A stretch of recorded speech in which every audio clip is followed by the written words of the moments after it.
Animales. Siguiente subtema. Los seres vivos en el planeta. Comenzamos con la primera palabrita, que es la palabra paleontología, que es la ciencia que estudia aquellos seres vivos que existieron en nuestro pasado. Sabemos, algunas veces hemos visto a personas que están así en el suelo con una brochita en la arena, en la tierra, buscando algunos restos de algunos seres vivos que existieron en nuestro pasado. Eso se le denomina, recuerden, fósil.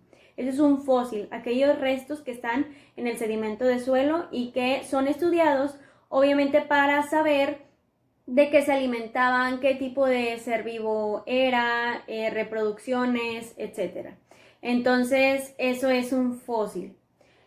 Hay 5 eras geológicas que son muy importantes. La primera es la era azoica, después era precámbrica, era paleozoica, era mesozoica y por último era cenozoica. Cada una tiene distinto concepto, cada una tiene una etapa. Por ejemplo, la era azoica es donde no existía ningún tipo de ser vivo, nada, ni bacterias, nada, absolutamente nada. Esta era es cuando se dice que la teoría del Big Bang, que fue una gran explosión y que se formó la Tierra y que no había ningún tipo de ser vivo, es la era azoica, es la primera era.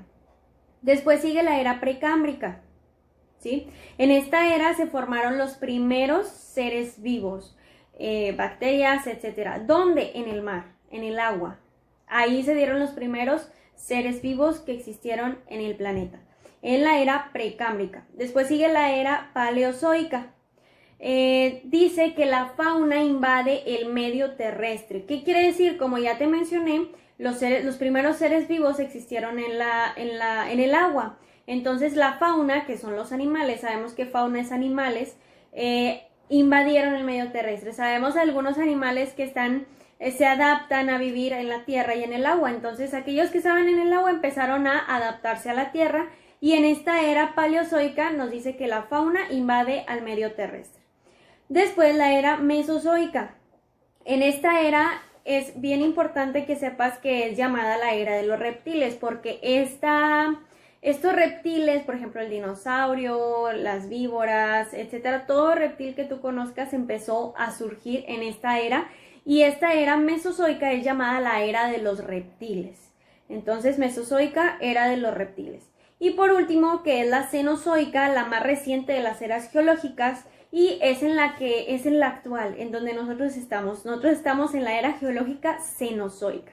Entonces es azoica sin vida, precámbrica, primeros tipos de ser vivos en el agua, paleozoica, la fauna invade el medio terrestre, mesozoica, era de los reptiles y cenozoica, era actual. Seguimos. Entonces la siguiente explicación. En la guía que tú debiste haber descargado de la página de la preparatoria o de la página de la universidad, viene en el punto 4 la reproducción y continuidad de la vida, la sexualidad humana y la salud reproductiva, adaptación en la reproducción de los seres vivos, comparación entre reproducción sexual y asexual y relación de los cromosomas, genes y ADN con la herencia genética.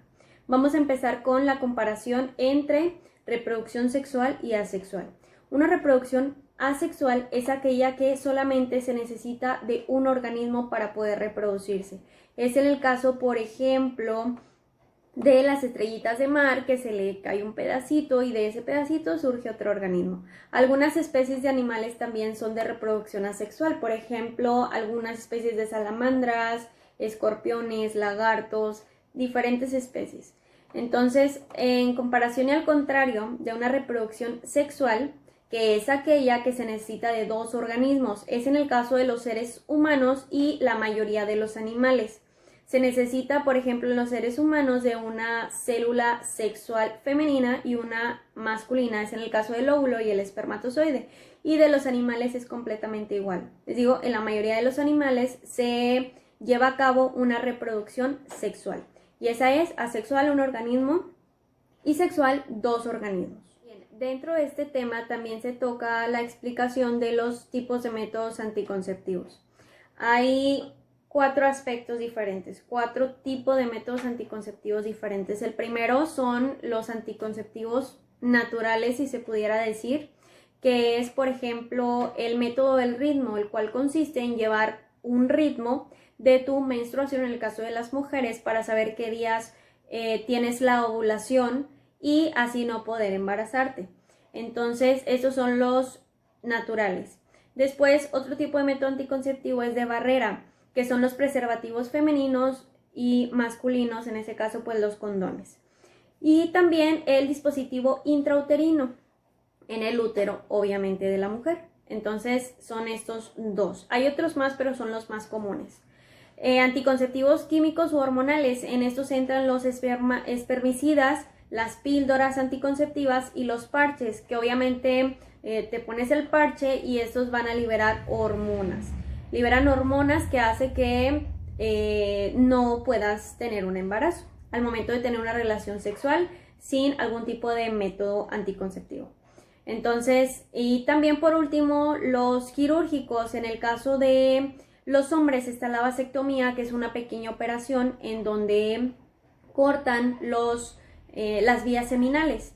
Y en el caso de las mujeres es la salpingoclastia o salpingoclasia o el salpingo, también se puede conocer así, en donde es una ligadura en las trompas de falopio y así no poder embarazarte. Entonces son los tipos de métodos anticonceptivos que también están dentro de estos temas que vienen en la guía. Bien. Otro subtema que viene en la guía es la nutrición como base para la salud y la vida. Viene ahí organismos autótrofos y heterótrofos en los ecosistemas y la fotosíntesis como base de las cadenas alimentarias. Estamos hablando de dos tipos de alimentación o nutrición o alimentación autótrofa y la nutrición o alimentación heterótrofa. La autótrofa están los organismos que generan su propio alimento, por ejemplo las plantas. Y los heterótrofos son aquellos organismos que no generan su propio alimento y tienen que salir a buscar para sobrevivir. Es en el caso de los animales y es en el caso de, por ejemplo, nosotros los seres humanos, que no podemos nosotros crear nuestro propio alimento.